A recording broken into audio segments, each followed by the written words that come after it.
कराडे ग्रामपंचायतीच्या हद्दीत असलेल्या बेलंतरा सोसायटीच्या समोरील जवळपास 25 झोपड्यांमध्ये तसेच सिद्धेश्वरी कॉर्नरजवळ असलेल्या उज्ज्वल लॉज परिसरात मोठ्या प्रमाणात पाणी शिरल्याने येथील रहिवाशांचे व उज्ज्वल लॉजचे मोठ्या प्रमाणात नुकसान झाले आहे।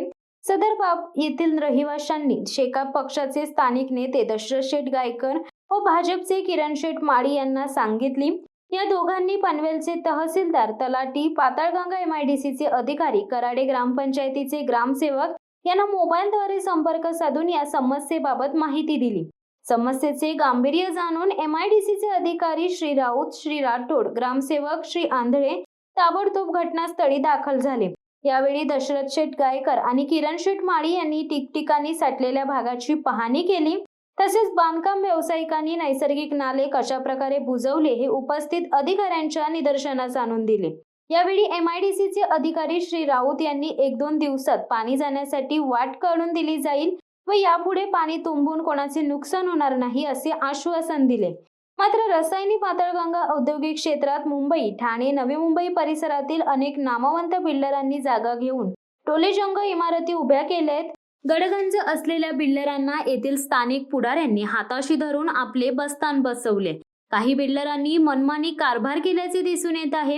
हम करे सो कायदा अशा आविर्भावात वावरणाऱ्या बिल्डरांनी आपल्या टोलेजंग इमारती उभ्या करून यापूर्वी असलेल्या नैसर्गिक पाण्याचा नाला बुजून टाकून नैसर्गिक पाणी जाण्याचा मार्ग बंद झाल्याने येथील आजूबाजूच्या परिसरातील सामान्य नागरिकांना याचा प्रचंड मनस्ताप भोगावा लागत आहे। नैसर्गिक पाण्याचे नाले जर यांनी बुजवले नसते तर आज पाणी तुंबण्याचे प्रकार घडले नसते। काही बिल्डरांनी तर आपल्या बिल्डिंगचे ड्रेनेजचे पाईपलाईन अक्षरशः पाताळगंगा नदीत सोडले असल्याचे येथील नागरिकांनी सांगितले। बिल्डरवर येथील स्थानिक लोकप्रतिनिधींचा व शासकीय अधिकाऱ्यांचा वचक राहिला आहे की नाही असा सवाल येथील नागरिक करीत आहेत। नियमांचे उल्लंघन करणारे येथील बिल्डर सामान्य जनतेच्या जीवाशी खेळ खेळीत आहेत। कराडे ग्रामपंचायत हद्दीत असलेल्या अनेक बिल्डरांनी 5 वर्षे उलटूनही पंचायतीचे करही भरला नसल्याचे समोर आले आहे। बिल्डरांच्या या मनमानी कारभारामुळे सामान्य जनतेमध्ये तीव्र संतापाची भावना आहे। गतवर्षीही पावसाळ्यात उज्ज्वल हॉटेलचा परिसर पूर्णपणे पाण्याखाली गेला होता। त्यावेळी उज्ज्वल हॉटेलचे फर्निचर व इतर साधन सामुग्रीचे मोठ्या प्रमाणात नुकसान झाले होते। यावर्षीही बिल्डरांच्या पराक्रमामुळे या परिसरात पाणी तुंबल्याचे प्रकार घडले आहेत। कराडे ग्रामपंचायत हद्दीतील बांधकाम व्यावसायिकांनी रहिवासी कॉलन्या उभ्या करताना नागरिकांना गटारे, नाले यासारख्या सोयी सुविधा देणे गरजेचे आहे। सांडपाण्याचा योग्य त्या ठिकाणी निचरा होणे गरजेचे असल्याचे शेकाप नेते दशरथ शेठ गायकर यांनी सांगितले।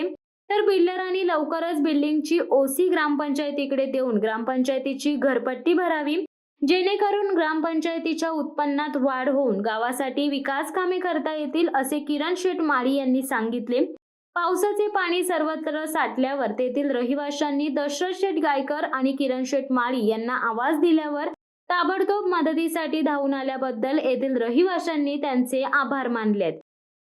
मला सांगा, सदरच्या जमिनीवरती ज्या बिल्डरांनी ज्या बिल्डिंग बांधायला घेतल्या सदरचे हा कलेक्टरच्या माध्यमातून त्यांनी परमिशन घेऊन त्यांनी ते बिल्डिंग बांधायचा प्रयत्न केला, परंतु टाउन प्लॅनिंगने अशी कुठली जी प्लॅनिंग सिटी ही कुठे उभी राहताना आम्हाला दिसत नाही। जो बिल्डर ज्याच्या पर्यायाने हा बिल्डिंग उभा करतो, परंतु ह्या बिल्डिंग उभा करताना त्यांनी ज्या मूलभूत सुविधा आहेत, ज्या बिल्डिंगच्या आतमध्ये ज्या लोकांच्या मूलभूत सुविधा भेटल्या पाहिजेत त्या कुठे दिल्या जात नाहीत। आणि जर त्यांच्या शौचालयाचं पाणी, त्यांच्या ड्रेनेजचं पाणी हे कुठं निघणार, हे सदरचं सर्व पाणी हे नदीच्या मार्गाला सोडून देतात। हे प्रकार कुठेतरी आम्हाला घाणेरडा प्रकार हा दिसून येते।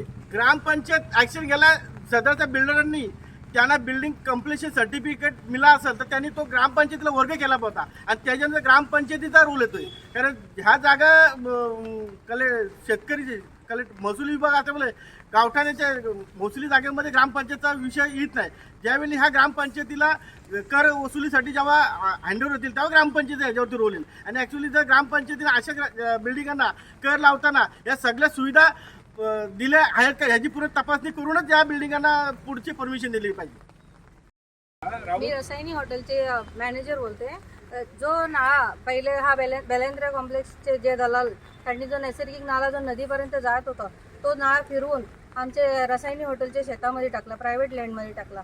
आणि त्या लँडमुळे आम्हाला आज ट्रान्सफॉर्मर भिजोपर्यंत आमची इलेक्ट्रिसिटी आमचं बरंच काही नुकसानात गेले 3 वर्ष होत आहे. त्याची भरपाई आणि त्याचं हा निवारा कोण करणार, त्याचं उत्तर आता प्रशासनाने किंवा आमच्या पंचायतनी ग्रुप कराडे ग्रामपंचायतनी द्यावं आम्हाला. या ठिकाणी MIDCने जी परिस्थिती आमची करून ठेवलेली आहे ती गेल्या 30-40 वर्षे संपूर्ण सगळ्या डोळ्यांनी पाहतात. इथल्या स्थानिक लोकांची काय परिस्थिती आहे,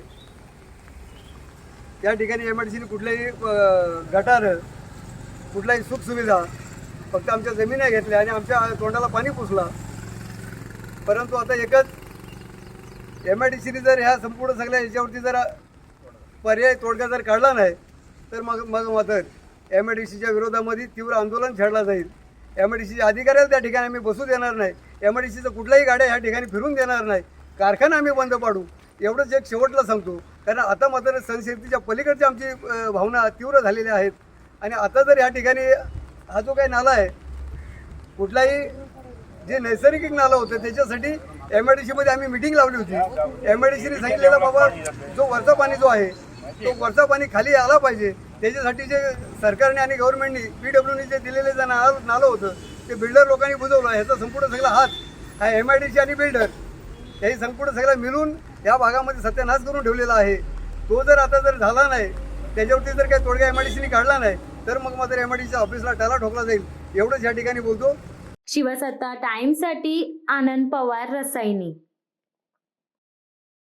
धडक बेधडक वृत्त देणाऱ्या आपल्या शिवसत्ता टाइम्स न्यूज चॅनलला लाल बटन दाबून सबस्क्राईब करा आणि बेल आयकॉनला क्लिक करायला विसरू नका.